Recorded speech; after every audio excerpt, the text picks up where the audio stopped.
يا صباح الخير والعافية على كل متابعي قناة طليعة الفضائية، وتحديدا برنامج صباح عراقي، صباح الأمل والتفاؤل، يا ربي صحة دائمة. البارحة واليوم بلش عندنا الشتاء، ضباب وشوية اكو برودة الصبح، فاضطرينا خلص بعد ما نلبس صيفي نلبس شتوي. نتمنى يا ربي يكون هذا الشتاء مختلف عن البقية. نتمنى أنه دائما يكون اعتناء بهذا البلد. نتمنى أيضا أنه مثل بقية البلدان لما تمطر عندنا أوكي نطلع نستمتع، نشوف المطر كذا، الشوارع تنغسل، ما تصير فيضانات. هواية أكو صراحة يعني بهذا البلد أكو ناس تشتغل، اكو ناس من تستلم مناصب صدق تشتغل من صح، يعني مو بس خلاص جاي يقول اني يلا هي هاي الفتره مالتي وامشيها شلون ما كان. لا، اكو ناس من تستلم منصب تشتغل بذمه وضمير. شفت بهوايه اثناء تجوالي في برنامجي طبعا العرض حالتي، شفت هوايه مسؤولين يشتغلون من ذمه وضمير. شفت ناس تهتم بمناطقها بمحافظاتها، عكس هوايه ناس تستلم مناصب تقول يلا مثلا اني وزير الفلاني، اني الي فتره مثلا خلينا نقول 4 سنين، هاي الاربع سنين اكو انجاز ماكو انجاز، المهم اني احط بجيبي الفلوس وخلاص. بالتالي نتمنى انه الكل من تستلم منصب تستلم المنصب وتراعي وتخلي الله بين عيونه وتراعي المواطن وتشتغل صح. مشاهدينا الكرام، فقراتنا اليوم كثيرة وأيضا محاورنا أجمل، ولكن بعد الفاصل. نعم، رجعنا وياكم أحبتي المشاهدين بعد هذا الفاصل. ودائما نسمع الشباب يقول لك أني أريد أطلع برا العراق، أني أريد أهاجر، أني أروح أشوف مستقبلي برا.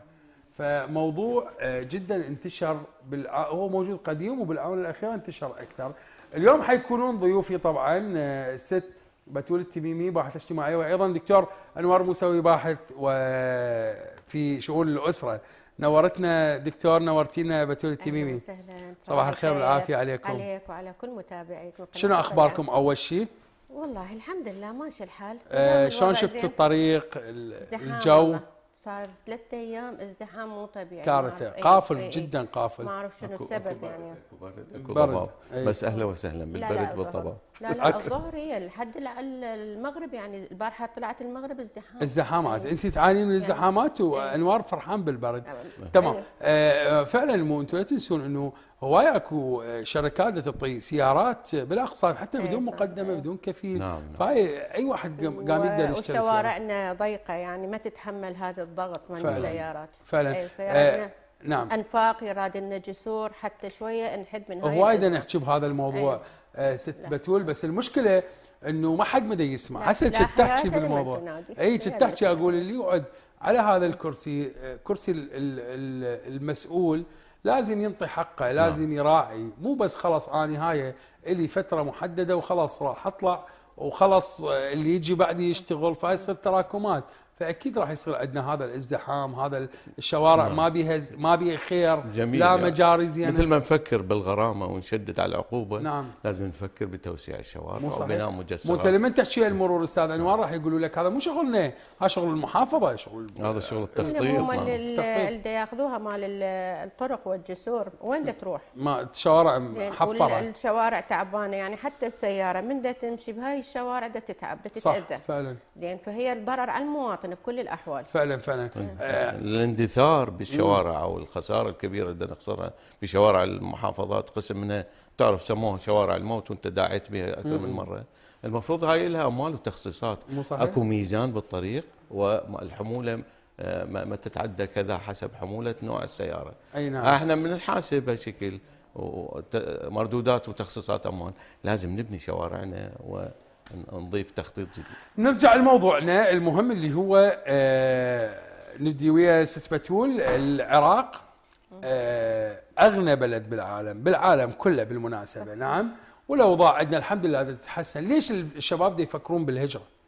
شوف طبعا هو موضوع كلش مهم، واللي لحد الان مستمرين بهذا الفكره مال الهجره. انت تقول الوضع تحسن. احنا بعد 2003 نعم. رغم انه احنا مثل ما قلت حضرتك انه احنا اغنى بلد، أغنى صحيح بلد، نعم. كل شيء هسه متوفر وبعد. عندنا، واحنا عندنا خزين من الاموال، يعني 5 دول صغيره تعيش به. لكن المشكله وين؟ المشكله انه احنا عندنا انهيار اقتصادي، بطاله كثيره. نعم. الخريجين دا يتخرجون ويتعبون على نفسهم، دا يقعدون بالبيت. يقعد بالبيت. طموح الشباب دا يموت في هذا البلد. يعني احنا نقول هل هذه الفتره انه احنا صار عندنا امن، صار عندنا استقرار في البلد. لكن المشكله انه الشباب ضايع. الشباب ما عنده مستقبل في هذا البلد، لا يقدر يشتغل، يعني يدرس، يتعلم، يتثقف، يتعب على روحه. لكن وين النتيجه؟ النتيجه انه يقعد بالبيت. نعم. حتى كشك اليوم ما يقدر يفتح.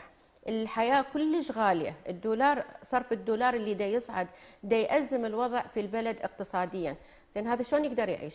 شنو الفكرة مالته؟ انه بعد ما طموحه انتهى في هذا البلد، انه يقول انا قاعد في بلد لكن ما املك به شبر، بس انا من اروح الدولة الاوروبية راح ينطوني سكن وراح ينطوني راتب وراح يشغلوني وراح يعتمدون على شهادتي. فهنا أنا الطموح وين صار؟ صار خارج البلد. لكن للأسف أنه احنا دا نقضي على شبابنا واحنا في داخل البلد ودا نضيعهم ودا نفقدهم. نعم. بعض الأسباب أيضا يا الحقيقة الهجرة هي ب3 أنواع. نعم. النوع الأول اللي هو فقد الأمل في إيجاد فرصة في هذا البلد. نعم. هذا تقريبا البعض يعني يتفق على أنه ممكن أن يجرب فرصته بالخارج. نعم. الآخر اللي هو يجد نفسه كفوء وما ماخذ فرصته، اللي هي شنو؟ لازم أعلى منصب، أكثر راتب، يطمح للأعلى، اي أكثر تخصيصات وأموال. الأخير اللي هو ذهب سياحة وكاتلته الحرية وكاتلته المسائل اللي يشوفها بأوروبا وبلدان العالم، ويريد يعيش حياته طول عمره. الكل يصطدم بجدار القوانين اللي خارج العراق. بس اكو وايد ناس يعني هنا بالعراق انه هو عنده وظيفه مهمه، اي نعم، وعنده بيت وعنده سياره ومكون اسره وراحن وراح ورفاهيه عنده. اي بس مو ما مستقر امنيا، يعني يجوز خايف على روحه. اي بس احنا هنا الحمد لله الاستقرار الامني موجود. اي بس يعني احنا صح نسبه كبيره احنا استقرينا، بس انت ما تعرف انه اليوم احنا دا نمر بمشاكل كثيره بالبلد. اكو خلافات، عندنا الوضع الامني غير مستقر. يعني اليوم صارت اذا تتعارك ويا شخص راسا تتحول الى جريمه قتل، الى ضرب، الى اذيه، الى عشائريه. نعم. هذه يريد يتجنبها، يقول اني كل هالرفاهيه اللي عايشها هنا، هذا بالنسبه للشخص اللي عنده بيت وعنده سياره وعنده عمل، زين يقول كل هاي عايشه لكن اني ما مرتاح. انت فكرتي تهاجرين شي يوم؟ اني لحد الان افكر اهاجر. شنو السبب؟ اسبابه هوايه، انه احنا ما مستقرين هنا في بلدنا. احنا كل فتره تجينا صفعه. يعني ما عندنا، احنا بنقول استقرار، اي صحيح احنا استقرينا، انه الوضع شويه تحسن تغير، لكن احنا الاستقرار المادي ما موجود، المعيشه صعبه، الظروف صعبه، احنا كانسان ما نقدر نعيش في هذا البلد. انا انسانيتي انفقدت هنا. نعم. يعني خلينا نكون واقعيين، احنا من نحكي انه انا اليوم مدى اخذ حقوقي الكامله في هذا البلد. فاني يعني لحد الان افكر انه اهاجر. وانوار الحقيقه ما افكر بالهجره، يعني واني انت مثلي يعني ابد ما افكر بالهجره. اتفق مع ست بتول وداخلي اتمنى، لكن اشوف نفسي اذا غيرت من بغداد الى ممكن البصره، سفره اي بس الى البصره اشوف نفسي في سفره واحسب الدقائق اللي ارجع بها المكان. فهي هاي طبيعه، يعني انا شلون يسموه بيتوتي، احب المكان اللي اعيش فيه. ورا سنوات اذا فتت بهذا المكان عيني تدمع. هواي ناس اتذكر اصدقائي، اتذكر ناسي، احنا يعني بنفكر بالهجره والشباب يفكرون بالهجره، هم نعم مو كرهم بالبلد. لا مو لا مسائل. نعم اللي ذكرتيه يعني كله جميل. شنو فائده اني قاعده في بيتي واني ما مستقره؟ صحيح. اني اطلع بالشارع واني ما مستقره. حياتنا اختلفت. صحيح. يعني حتى ثقافتنا احنا كمواطنين تغيرت عندنا. يعني مثلا من يحاربون مثلا بعض المسائل مثلا الفنيه او التطور، او يركزون على ملابس الشباب وكذا. طبعا هذا الشاب يشوف نفسه. سأنوار معقوله يعني انه اكو اسباب غير الاقتصاديه والاسباب اللي قلناها خلت الشباب تفكر انه هي تهاجر برا البلد؟ اكيد. نعم. لانه تعرف من واحد يسافر برا ويجي يجد حقوقه هم يبحثون عنه من اجل اعطاء حقوقه. يعني بعيدا راح عن يشوف- نعم. الاسباب الاقتصاديه والسياسيه. لا اكو حقوق مواطن، اكو